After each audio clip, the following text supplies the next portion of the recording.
Welcome to Kalu Plays COD, and in today's video I'm going to be talking about an exciting topic that I'm quite passionate about, and that is score streaks versus kill streaks. This is a topic which has been heavily debated within the Call of Duty community, and I wanted to give my take. I will be discussing the benefits of each and the differences between them, and then I'm going to come to a conclusion to which I think is most important. So let's get into it. First, let's discuss kill streaks. So with kill streaks, it's very simple. You just have to focus on getting kills.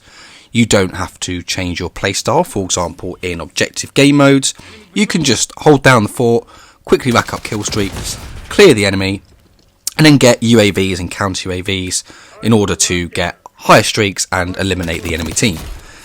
If you are playing non-objective game modes, then your score doesn't count, and therefore it's more beneficial to just have kill streaks because you can just focus on getting the kills. You don't have to go out of your way to get a particular score from your UAVs or from your teammates. You can just play however style you wish, get the kills, get the kill streaks, and be on your way. But there is a negative to this, and that is because it encourages solo play, and there is no reason to play as a team. So if you're playing TDM, there's no reason to work with your teammates, there's no real reason to get UAVs to benefit your teammate, you're just doing it for yourself to rack up the kills and rack up the streaks. Obviously in a game like TDM, it doesn't necessarily matter because you can just win the game if you get all your kill streaks, but it does discourage team play, especially if you're doing objective game modes like Domination or Hardpoint. And that brings me on to score streaks. So the thing about score streaks is they are actually completely different. Instead of getting just kills, you rack up your score by playing the objective. You get it by using your UAVs and getting the extra score. And this encourages objective play because if you do something like plant the bomb, or you do something like capture the hard point, or capture the domination flags, then you get scores for that as well, but also you get score for getting kills on those flags, you get score from your UAVs, and that all racks up to encourage team play, encourage playing the objective and winning the game mode that way. Your UAV score and counter UAV score also count towards your streaks, whereas it wouldn't if you were using kill streaks. It just helps with your map placement and how much you can see. But also it encourages team play this way because your teammates can also do things to get you score. Like any kills where enemies pop up on UAV, you get some score towards that. So it does encourage working with your team, and also it means that your streaks that you get benefit the team much more because you're getting score from them, you're helping the teammates see more on the map, and it's encouraging playing the objective because instead of just sitting there and just trying to get kills, instead you are playing the objective, trying to win the game as well as to get your streaks.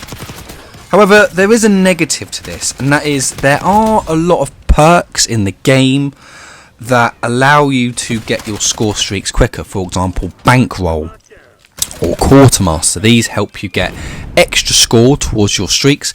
If you combine that with a UAV and a counter UAV and you play the objective just a little bit, there is an argument that's quite overpowered because instead of just getting kills, you're actually getting loads of passive score that contribute towards your score streaks.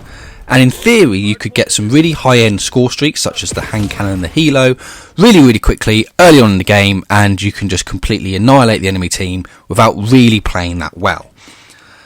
However, the pro to this is that you do still encourage team play. You're still trying to win the game.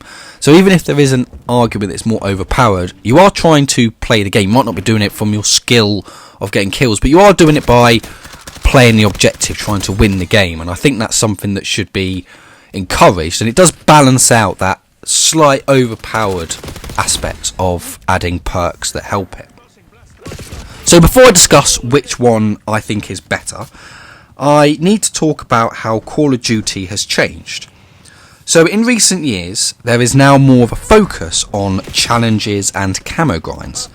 As a result, this change in focus means that people are more likely to ignore the objective game in objective game modes. They're more likely to ignore the objective and simply play those game modes just for challenges. That's because in games like Domination and Hardpoint, there's more players, there's more players in more focused points, such as the Domination flag or the Hardpoint. So you can just go on there, get your kills, get your headshots, and unlock camo challenges. And because that's encouraged, it means that team play actually doesn't happen that much. Most people are just trying to get their camo unlocks. They're not working as a team, not really playing the objective. They don't care whether you win the game or not.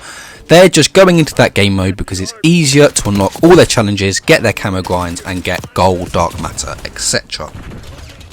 Because of this, I think score streaks have actually become more important and better, because less people are playing the objective because they're trying to get their challenges, and as a result, if you want your streaks, it encourages you to play the objective and try and win the game and work as part of a team. And that is why I think that actually your score streaks are more important than kill streaks, and I think that score streaks should stay as a fundamental part of the game. I still think that kill streaks should be in the game, but I think it should change via a perk. If you want kill streaks, it should be base level score streaks. If you go into the game, no perks, you get your streaks via score and score only. And if you don't play any objective game modes, then you can put a perk on that changes it to just kill streaks. That way, if you don't play objective game modes, you can just go into free-for-all or TDM and you lose a perk, but as a result, you get just your kill streaks. And that is why I think score streaks are better and more important for the community, because I think that it encourages team play and it is more beneficial to objective game modes, and you can just keep kill streaks as a part of the non-objective game modes.